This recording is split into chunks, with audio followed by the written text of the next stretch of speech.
وَلَقَدْ يَسَّرْنَا الْقُرْآنَ لِلذِّكْرِ فَهَلْ مِن مُدَّكِرٍ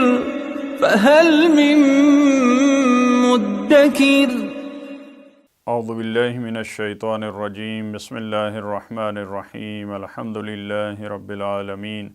وصلی اللہ علی سیدنا و نبینا بالقاسم المصطفى محمد وعلى آلہ الطیبین الطاہرین المعصومین اما بعد اعوذ باللہ من الشیطان الرجیم وَأَنزَلْنَا إِلَيْكَ الْكِتَابَ بِالْحَقِّ مُصَدِّقًا لِمَا بَيْنَ يَدَيْهِ مِنَ الْكِتَابِ وَمُهَيْمِنًا عَلَيْهِ فَاحْكُم بَيْنَهُم بِمَا أَنزَلَ اللَّهُ وَلَا تَتَّبِعْ أَهْوَاءَهُمْ عَمَّا جَاءَكَ مِنَ الْحَقِّ لِكُلٍّ جَعَلْنَا مِنكُمْ شِرْعَةً وَمِنْهَاجًا وَلَوْ شَاءَ اللَّهُ لَجَعَلَكُمْ أُمَّةً وَاحِدَةً وَلَكِنْ لِيَبْلُوَكُمْ فِيمَا آتَاكُمْ فَاسْتَبِقُوا الْخَيْرَاتِ إِلَى اللَّهِ مَرْجِعُكُمْ جَمِيعًا فَيُنَبِّئُكُمْ بِمَا كُنْتُمْ فِيهِ تَخْتَلِفُونَ صدق اللہ العلی العظیم۔ سورہ مائدہ کی گزشتہ آیات میں تورات اور اہل تورات اور ان کا تورات کے مطابق فیصلے نہ کرنا اور چور راستے نکالنا اس کی بات کی پروردگار عالم نے۔ اس کے بعد حضرت عیسیٰ ان کو جو کتاب دی اور جو انجیل کے پیروکار تھے ان کو بھی اس بات کی طرف متوجہ کیا کہ یہ فاسق ہونے کے مترادف ہے اگر آپ انجیل کے مطابق فیصلے نہیں کرتے۔ تیسری قرآن کی صورت میں جو آسمانی کتاب ہے تیسرے مرحلے میں اس کا تذکرہ فرمایا، لہٰذا ختمی مرتبت کو متوجہ قرار دیتے ہوئے اور مخاطب قرار دیتے ہوئے یہاں پہ آیت نمبر 48 میں قرآن کی بات کی ہے۔ فرمایا وَأَنزَلْنَا إِلَيْكَ الْكِتَابَ بِالْحَقِّ، اور نازل کیا ہم نے آپ کی طرف کتاب حق کے ساتھ، حق و حقیقت پہ مبنی ہے قرآن،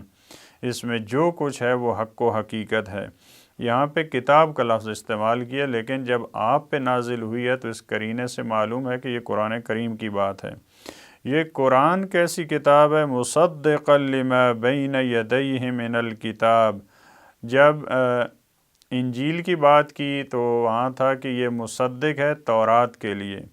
جب قرآن کی بات کی ہے تو بالکل وہی لفظ ہے مصدقاً، یہ بھی تصدیق کرنے والی ہے، لما بین یدیہ ہے جو اس کے سامنے موجود ہے، من الکتاب، الکتاب پہ الف لام ہم کہہ سکتے ہیں جنس کا ہے، جتنی کتب ہیں،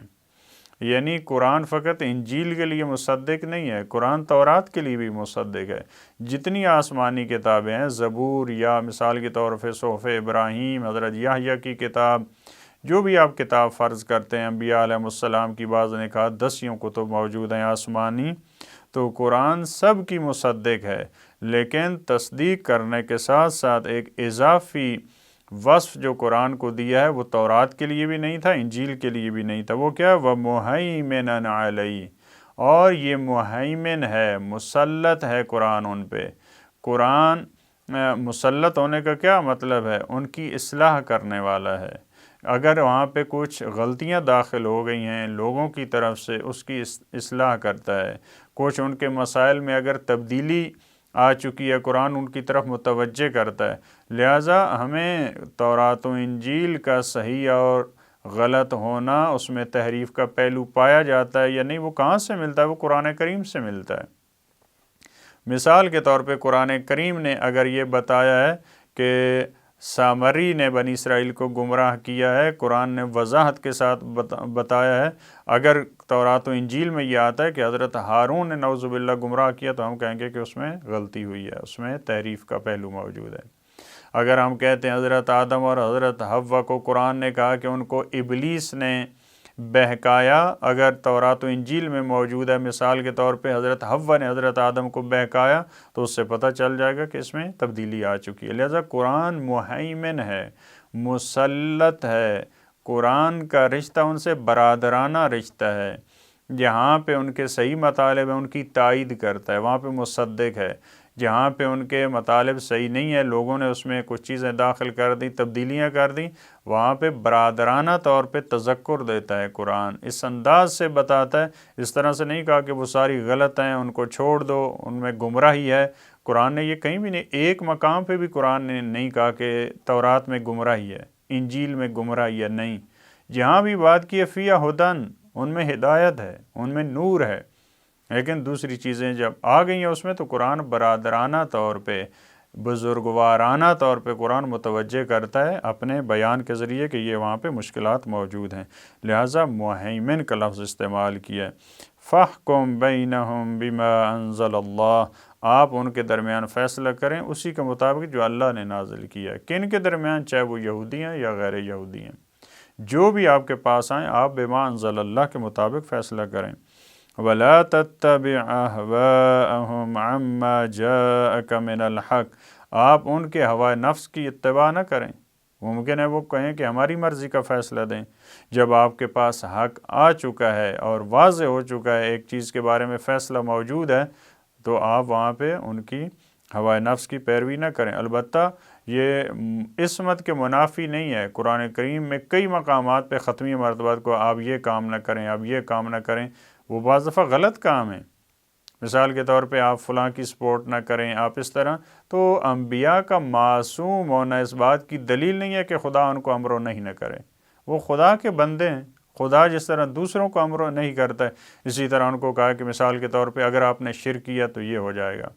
آپ نے اگر ان کی بات مان لی تو یہ ہو جائے گا، اس طرح کی بات کرتا ہے۔ اس کا یہ مطلب نہیں ہے نعوذ باللہ کہ وہ غلط کام کرتے تھے، کیونکہ معصوم کے پاس اختیار ہوتا ہے،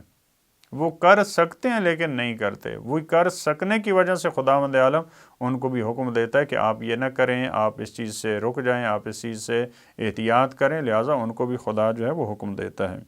لِكُلٍّ جَعَلْنَا مِنْكُمْ شِرْعَةً وَمِنْهَاجًا، تم ہر ایک کے لیے ہم نے تم میں سے شریعت قرار دیا اور منہاج، ہر ایک کے لیے الگ شریعت ہے۔ ایک دین کا پہلو ہے جو آپ کہہ لیں کلیات ہیں، جو بڑے مسائل ہیں، اس میں تبدیلی نہیں ہے، جیسے توحید کا مسئلہ ہے، جیسے نبوت کا مسئلہ ہے، جیسے فرشتوں کا مسئلہ ہے، جیسے قیامت کا مسئلہ ہے، انبیاء کے جانشینوں کا مسئلہ ہے، یہ بڑے مسائل ہیں، اس میں تو کوئی اختلاف نہیں ہے، وہ تمام میں مشترک ہیں۔ اسی وجہ سے یہاں پہ فرمایا لِكُلٍّ جَعَلْنَا مِنْكُمْ شِرْعَةً، شرع وہی شریعہ ہے، ویسے اس راستہ کو کہتے ہیں جو پانی کی طرف جاتا ہے، اس کو شریعہ کہتے ہیں، ایک خاص راستہ جس کے ذریعے آپ پانی آپ فرض کریں وہی دین ہے، وہی دریا ہے، وہی سمندر ہے، تو ایک خاص راستے سے آپ اس تک پہنچتے ہیں، اس کو شریعت کہتے ہیں۔ ہر ایک کے لیے ہم نے ایک شریعت قرار دیا، منہاج اور ایک روشن راستہ قرار دیا، یعنی یہ اشارہ اس طرف کہ حضرت موسیٰ کی شریعت اور ہے، حضرت عیسیٰ کی شریعت تھوڑی سی وہ مختلف ہے، اور اسی طرح اسلام میں دین ایک ہی ہے، لیکن ہر ایک کے لیے ہم نے ایک خاص راستہ بنایا ہے کہ جو شرعی احکامات ہیں، جو فقہ ہیں، وہ ایک خاص راستہ ہے۔ وَلَوْ شَاءَ اللَّهُ لَجَعَلَكُمْ أُمَّةً وَاحِدَةً، اور اگر اللہ چاہتا تو تم تمام کو امت واحدہ قرار دیتا، حضرت آدم سے لے کر، یا آپ کہہ لیں حضرت نوح سے، جہاں سے شریعت کا آغاز ہے،